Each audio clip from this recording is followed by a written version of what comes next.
Seja. Bom, tema de hoje, que uns sofrem mais do que outros. Já pararam para se perguntar isso? Porque uns têm, né, vida mais complicada do que outros? Bom, a abordagem que eu vou dar aqui exatamente não é sobre reencarnação, apesar desse tema ter muito a ver com a reencarnação e ela explicar exatamente isso. A abordagem que eu quero dar é sobre justiça. Falar aqui nos próximos minutos sobre justiça. Porque para entender por que uns sofrem mais e outros sofrem menos, é necessário entender, antes de tudo, justiça. Quem começou com este conceito, começou a perguntar ou a filosofar sobre este conceito, é Aristóteles, filósofo grego, lá em 384 a.C., ele já começa as primeiras perguntas ou a questionar o que é justiça, né? O que é de direito e o que não é para as pessoas. E Aristóteles diz que a justiça tem a ver com o quê? Com o merecimento. Justiça tem a ver com merecimento. E que para saber se algo é justo ou não, é necessário, antes de qualquer coisa, definir o mérito. Alguém aqui já deve ter ouvido essa palavra mérito recentemente, né? Principalmente nos julgamentos que têm ocorrido no Brasil, enfim, essa palavra mérito é muito utilizada. Mas, de fato, o que é mérito? O que significa mérito? O mérito nada mais é do que exatamente o merecimento. Então, antes de tudo, para saber se algo é justo ou não, é preciso definir o merecimento, o mérito da coisa. E, além disso, para saber quem merece mais ou menos, se a gente definir o que é justo e o que não é justo, para saber quem merece mais ou menos, é preciso definir o valor da coisa. E o que é valor? Bom, é relativo à importância da coisa que está sendo, entre aspas, avaliada. Ok? Mas, enfim, eu não quero que vocês entendam exatamente isso, porque é uma leve pincelada sobre isso. Ok? Para ilustrar o que eu quero dizer com o conceito de justiça, nós vamos imaginar a seguinte hipótese. Nós temos aqui uma caixa de violões, tá? E nós precisamos distribuir esses violões para várias pessoas, como nós aqui. Ok? Nós temos uma caixa de violões e nós precisamos distribuir esses violões para essas pessoas. Nessa caixa de violões, nós temos um instrumento ruim, de brinquedo, nós temos um intermediário, um violão médio, e nós temos um violão bom. Na opinião de vocês, qual seria a maneira mais justa de distribuir esses violões para essas variadas pessoas? Como se nós tivéssemos a caixa aqui, vamos distribuir entre nós aqui.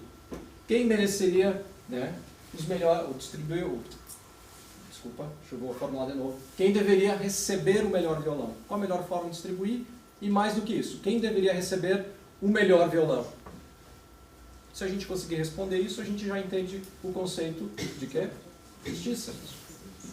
Muitos, assim como Aristóteles, também vai falar. Quem merece o melhor violão é o melhor músico. Concordam? Por quê?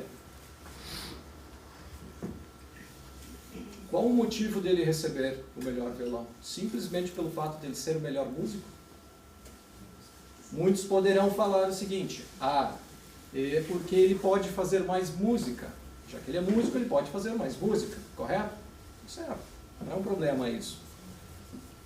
Mas quem garante que ele vai fazer mais música se ele tiver o melhor violão? Pode ser que este músico nem goste de violão. Ele prefere saxofone, por exemplo. O violão vai ficar jogado. Então é justo isso? Não, não é tão justo talvez na nossa visão. Porque a gente está, quando coloca fazer mais música como um atributo, na verdade ele é uma consequência. O fazer mais música simplesmente é uma consequência. Então é por isso que nós precisamos definir o quê? O mérito antes. Aquela palavrinha anterior, nós precisamos definir o merecimento antes. Ok, e aí como é que se define o mérito da coisa? Simples, pela própria coisa, ou seja, a gente tem que perguntar para que a coisa serve. Vamos definir o mérito aqui do violão. Para que serve o violão? Eu não vou explicar muito, né? Para fazer música, evidentemente. O violão serve para fazer música. E nós precisamos definir também o valor, né? Assim como nós definimos o mérito, nós precisamos definir o valor. Quem precisa mais fazer música? Uma resposta poderia ser músico, mas quem estuda música. Concordam? Quem mais precisa fazer música? Quem está estudando música. O músico já sabe. Talvez quem está estudando música precise mais. Este é o valor. Então, quem merece mais é quem estuda música. Quem merece o melhor violão é quem estuda música. Isso é mais próximo da justiça que nós conseguimos chegar neste exemplo, ok? E não necessariamente, né, como aqui a nossa mocinha, não necessariamente é o melhor músico. Pode ser outra pessoa que está estudando música. Faz sentido isso para vocês? Conecta? Ok, mas o que tem a ver com sofrimento? Esse exemplo, essa historinha que eu estou contando aqui, o que tem a ver com sofrimento? Bom, vamos fazer um outro exercício aqui.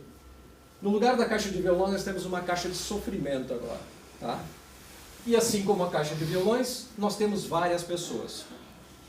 Nós temos aqui o sofrimento grande, nós temos o sofrimento do médio e nós temos o sofrimento pequenininho. Qual a maneira mais justa de distribuir o sofrimento para essas pessoas?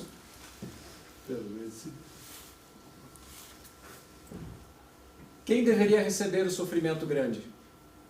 Né? Quem deveria receber o sofrimento grande? Evidentemente que se nós optarmos por aquela primeira escolha que nós fizemos, dar o melhor violão para o melhor músico, quem deveria receber o sofrimento grande é aquele que mais sofre. É o cara que já está acostumado a sofrer, pô, dá um sofrimento grande para ele, resolve a parada, ele já está habituado, né? Ele é o melhor sofredor, dá para ele o sofrimento. Faz sentido isso? Não, né? Bom, vamos lá, nós precisamos definir o mérito. Como é que nós definimos o mérito? Perguntando para que serve a coisa. Para que serve o sofrimento? Aprendizado. Para Deus se divertir, porque ele é um sádico e gosta de maltratar a gente? Crescimento pessoal. Não, né? Bom, o sofrimento, para quem não descobriu ainda, serve para aprender. Serve para nos fazer aprender. Concordam? Quem mais precisa de sofrimento? Que tal o valor? Bom, quem mais precisa de sofrimento é quem precisa aprender mais. Ou seja, quem precisa de sofrimento grande é quem precisa aprender mais. Quem precisa do sofrimento médio? Quem precisa aprender, entre aspas, médio.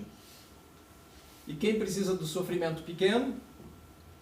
Quem precisa aprender menos. Essa é a justiça do sofrimento, trazido para cá de uma forma bastante leiga. Então, se a gente retomar o assunto inicial, né, a pergunta inicial, por que mais do que outros? De uma forma bastante simples, porque uns precisam aprender mais e outros precisam aprender menos. O que nos une é que estarmos aqui significa que todos temos algo a aprender. Maior ou menor escala, mas todos precisamos aprender. E o sofrimento simplesmente é essa equação, simplesmente é este quanto que nos faz aprender mais ou menos. Se nós aprendermos mais e mais rápido, menos a gente sofre. Ok? Eu trouxe aqui um trechinho do Céu e Inferno, né, que é uma das obras de Allan Kardec, que diz o seguinte, ó: as penas que o espírito experimenta na vida espiritual ajustam-se à da vida corpórea, que são consequentes às imperfeições do homem, às suas paixões, ao mau uso das faculdades e à expiação de presentes e passadas faltas.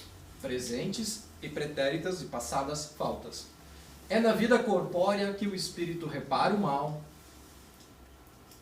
de anteriores existências, pondo em prática resoluções tomadas na vida espiritual.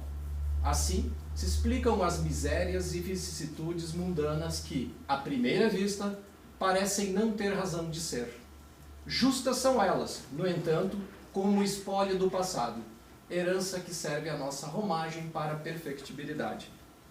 Resumindo aqui, dá para dizer o seguinte, que tudo que a gente fez em existências anteriores, a gente sim, de fato, está aqui coletando as obras disso, ok? Então, aquele velho ditado de que se eu planto bergamotas, eu vou colher bergamotas. Logo, se eu fiz algo ruim no passado, eu não vou colher algo bom agora, muito menos nessa existência.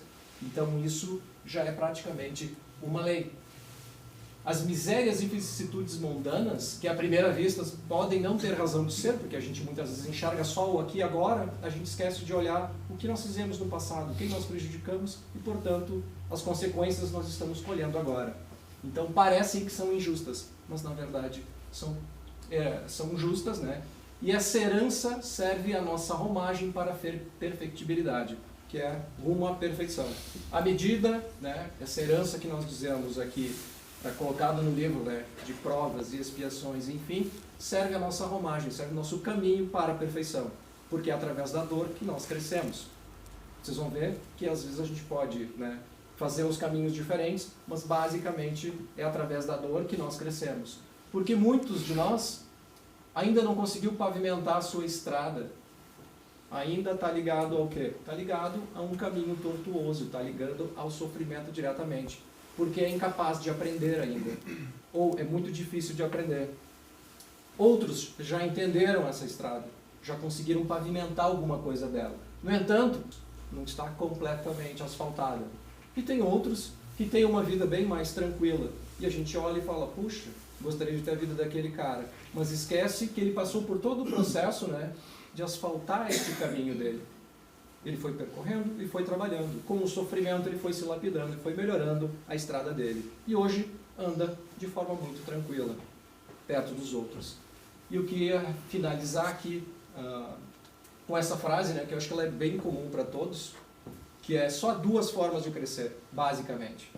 Ou você cresce pelo amor, ou você cresce pela dor. Nós somos, de certa forma... fugiu a palavra agora aqui, mas enfim, o que nós gostamos mesmo parece que é crescer pela dor, né? A gente gosta de crescer pela dor, porque muitas vezes nós fazemos coisas erradas e persistimos no erro. E a gente espera o quê das coisas erradas e persistindo no mesmo erro, que as coisas dêem certo. Somos bastante equivocados em relação a isso, né? Então nós poderíamos crescer pelo amor, que é mais rápido, né? Pavimenta mais rápido a nossa estrada, e a gente prefere o outro lado. A gente prefere muito orgulho, muita vaidade, muito egoísmo e assim por diante. As nossas decisões são pautadas por isso. Logo, a nossa estrada está sempre cheia de buracos. É o contrário do crescimento, é o contrário da justiça. Ok? Para dar algumas referências referente ao que eu falei aqui para vocês hoje, eu cito essa palestra da Conceitos do Espiritismo, tá? Da Nete Guimarães, inspirou basicamente essa palestra. Cito aqui também o Livro dos Espíritos, que do início ao final, basicamente, tu vai entender essa lógica do sofrimento, né? E Ação e Reação, que é um livro que, apesar de romântico, ele conta um pouquinho, ou tenta tratar um pouco da lei de causa e consequência, que é que origina todo. Espero ter dado aqui um pouquinho da visão referente à justiça e referente ao sofrimento, porque uns sofrem mais e porque outros sofrem menos. Evidente que não existe uma resposta única, mas aqui pelo menos tentei mostrar para vocês, sintonizar um pouco sobre como funciona a justiça por trás disso. Está ao nosso alcance, basta a gente analisar, basta a gente entender. Ok? Peço a todos então que